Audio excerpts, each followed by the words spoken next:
Welcome back. It's Holden from Classroom Camp, and today I have joining me Katie. Katie, hello. Hi. Katie is actually a teacher in Texas, and the article that I found for us to discuss today is kind of an article that goes along with a long running story that is constantly in development. And Katie's going to be able to provide us with some unique perspective on this issue. Now, if you have been following the channel, you know that several weeks ago I discussed how in Texas it was revealed that in the years past, just the past few years, Texas has been hiring more uncertified teachers than certified teachers due to the national teacher shortage. And this article is headlined Texas schools have leaned on uncertified teachers to fill vacancies. Lawmakers want to put a stop to it. And the subheading reads Unprepared teachers have been tied to student learning losses, but amid a teacher shortage crisis, school leaders fear the restrictions will lead to fewer instructors in their classrooms. Now, why is it that lawmakers want to put a stop to this? Well, we're going to get into it in this video, but before we do, I have a quick favor to ask. If you could please like this video if you like this type of content. Also, subscribe to the channel so you stay connected with Classroom Camp, and hit that notification bell because then you'll always get notifications anytime we post a new video. Thank you in advance. Now, let's dive into it. So, Katie, I just have to ask real quick, what are your initial thoughts from this headline before we actually get into it? Yeah, so I feel like Texas is kind of in an interesting situation that we've had so many certified teachers quitting that we had to fill those vacancies with uncertified teachers, and now lawmakers are saying, just kidding, we're going back on what we've allowed because I'm guessing that the intention was for the uncertified teachers that we hired kind of in the COVID bounce back, that those uncertified teachers would eventually get certified. And it seems as though maybe that's not the case. Um, I'm not really sure why lawmakers would want to put a stop to it if what we have is working right now or if we have a shortage of teachers. So I'm definitely excited to get into the meat of this article and see what else we can learn. Okay. Well, I do have some follow up questions, but like you said, we'll go ahead and get into the meat of this article so that we can see what's actually going on. Now, this was posted on March 15th, 2025, just 2 days ago. Today's the 17th. And here's what it says Lawmakers want to turn the tide on the growing number of unprepared and uncertified teachers by restricting who can lead Texas classrooms. But school leaders worry those limits will leave them with fewer options to refill their teacher ranks. Tucked inside the Texas House $7.6 billion school finance package is a provision that would ban uncertified teachers from instructing core classes in public schools.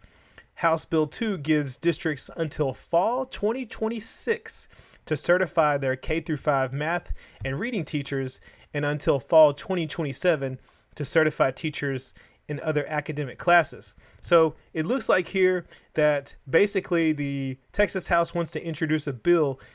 It's not like teachers would just lose their jobs immediately or anything like that, but they're saying, hey, we need to get these uncertified teachers certified. You have a time frame to do that within. From then on, we just can't do it anymore. Now, let's finish this up real quick. It says Texas would help uncertified teachers pay for the cost of getting credentialed. Under HB 2, House Bill 2, those who participate in an in school training and mentoring program would receive a one time $10,000 payment, and those who go through a traditional university or alternative certification program would get $3,000. Special education and emergent bilingual teachers would get their certification fees waived. Education training experts say it could be the biggest financial investment Texas made in teacher preparation. Representative Brad Buckley, the Salado Republican, I don't know what that is exactly, who authored the bill, has signaled the House Public Education Committee will vote on House Bill 2 on Tuesday. And the last thing here, district leaders, once reluctant to hire uncertified teachers, now rely on them. often to respond to the state's growing teacher shortage, just as we have discussed. And while they agree with the spirit of the legislation, some worry the bill would ask too much too soon of districts and doesn't offer a meaningful solution to replace uncertified teachers who leave the profession. So there's a lot in there and a lot to unpack. Katie, your thoughts? Yeah, so I agree. That's a lot to unpack. I know I've been teaching for over 10 years now. I think this is my 13th year, and I haven't seen this kind of investment being, as the article says, I haven't seen that kind of investment being put into teacher preparation. I've seen that investment being put into standardized testing, but certainly not into um, teacher preparation and making sure that teachers are certified. We're certainly dealing with a different time post COVID. A lot of people, when they went home, didn't come back. And then, like we said, we had to fill in those gaps with uncertified teachers or teachers that the process was expedited and they didn't get their full student teaching experience. They were allowed to start teaching in place of their student teaching experience. Um, I do find it interesting, though, that whenever it talks about the teachers who participate in the in-school training and mentoring program would receive a one-time $10,000 payment, but then the ones that go through a traditional university or alt-cert program would get $3,000. I'm wondering why there's such a disparity in the two amounts that are going to be received. Is the first option there, is it more costly? So that's why they're getting more money, or is it something else? I don't really understand because I guess I'm thinking if people are getting assistance, it would be the same across the board. My Uh, guess on that would be that the in school training, because it says the in school training and mentoring program would receive a one time $10,000 payment. Now, my guess is that maybe some of that payment goes to paying the school for the resources that they use there. That is kind of my assumption, and that the $3,000, obviously, if you go to a university or some other program outside, they have the resources there, and you're just reimbursed maybe the cost of your coursework or something like that. Whereas the $10,000 goes to, you probably don't just walk away with $10,000. You got to pay, for the mentor and all that. Is my guess at it. But I think that it probably would make the most sense to relate to the cost of resources in one setting versus the other. Um, yeah. Yeah, I do like that it says that special education and emergent bilingual teachers will get their certification fees waived. I know right now that is a big, especially in my area in Northeast Texas, we are really struggling to find special education teachers.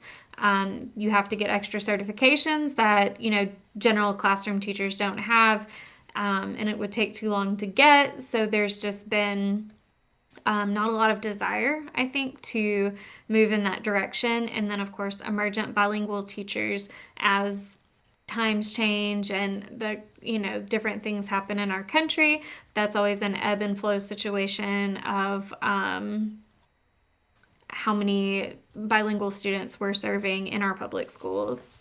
So I think we've established here that overall, this looks like a great plan on paper, at least, because there's more money being invested into education and helping teachers get certified. Now, one question that I have here is, well, first of all, to backtrack a little bit, all the way back to the beginning, I wanted to ask about your experiences as far as working with teachers who are uncertified, or maybe seeing the effect of having teachers who are uncertified in the classroom, and what are the consequences of that? Yeah, it's kind of an interesting question to ask that's very specific. Just given my personal experience, I've taught, like I said, here in Northeast Texas and then also in the Dallas area. I will say when I was in the Dallas area, there were fewer uncertified teachers. We had some paraprofessionals that were in supporting roles, but they weren't primarily in charge of a classroom in a traditional sense, especially not for a core subject. Um, so I can't really compare that experience, but being in a smaller school district where sometimes it is kind of everybody's teaching multiple subjects, it's all hands on deck. There's definitely been times where we've had uncertified teachers, and there are certainly different caveats that come with that. For example, uncertified teachers aren't supposed to be the teacher of record for the class. So then when they take grades, they have to give it to someone else to put into the grade book. It kind of they're just red tape kind of processes that are a little bit different when you have an uncertified teacher. I know with my personal experience, I've seen a bit of both when it comes to both good and bad when it comes to classroom management and just teaching styles. Occasionally, you have an uncertified teacher who you can tell that teaching is their calling, it's their gift. They can walk in, just command the classroom, teach all day, and the kids love them, and it's as if they've been, certified forever. You can't tell the difference. But then on the flip side, I have had situations where we've had uncertified teachers that have maybe decided that teaching was their fallback plan. We hear that a lot. I know there are all kinds of little sayings about those who can do and those who can't teach, and those kinds of things. But I don't think that that should always be the case. And so sometimes we do fall into those situations where we have an abundance of uncertified teachers trying to dip their toes into the water. Um, Typically, though, our uncertified teachers do struggle, particularly with classroom management and instructional strategies. They may know the content, but how are you going to make it engaging for your students? How are you going to present it in a way that's on their level, especially when you're dealing with elementary, middle school age students? Classroom management, you can't just yell at kids all day. You've got to get the buy in, you have to build relationships, and those are things that people who don't go through a traditional program may not understand. And that kind of gets to the crux of this whole issue and why this bill is being proposed. It's something that, again, I've discussed this in weeks prior, just about how basically, and this is covered in other articles, that when you hire uncertified teachers or teachers that just lack any kind of experience, and what was so surprising about these reports of what's happening in Texas is that in some cases, Texas was hiring classroom teachers with people who were uncertified, but also did not hold a bachelor's degree. And that was like, wait a second here. What's going on? That while it is a temporary fix, and you can do that just to have a body, an adult in the classroom, what the evidence shows is that these new teachers are susceptible to issues in the classroom. They lack classroom management skills. They lack content area knowledge. And so, and oftentimes the turnover is high. They don't last, but maybe 3 years, 5 years at most. I think the statistics said, that the new teachers leave the profession within 3 to 5 years, something like that. And that is, that statistic is compounded when you don't have a teacher certification. So, investing resources to saying to teachers, hey, we want you here in the classroom and we're going to invest in you. We're going to help you, develop yourself so that you can turn this into a career. I think that's a great message to teachers. And it's something that personally I would like to see because, I've been kind of going off on Texas about this, like Texas. they're the shining example when we talk about teacher shortages and just how bad it is. Me and my the people that I talk with, we're always like, yeah, Texas. So that's kind of all I have to say on this. Katie, do you have any final thoughts? Yeah, I think if you go on a little bit further in the article, it talks about the the good things and the bad things that could come from this. So I think regardless, if you're not certified, this might be a good opportunity. If you've been thinking about teaching, it'd be a good opportunity for you to get certified. If you, like I said, if you're interested, because there's definitely money available to help offset some of the cost. And, there's plenty of school districts, both big and small, that can use additional teachers. Absolutely, absolutely.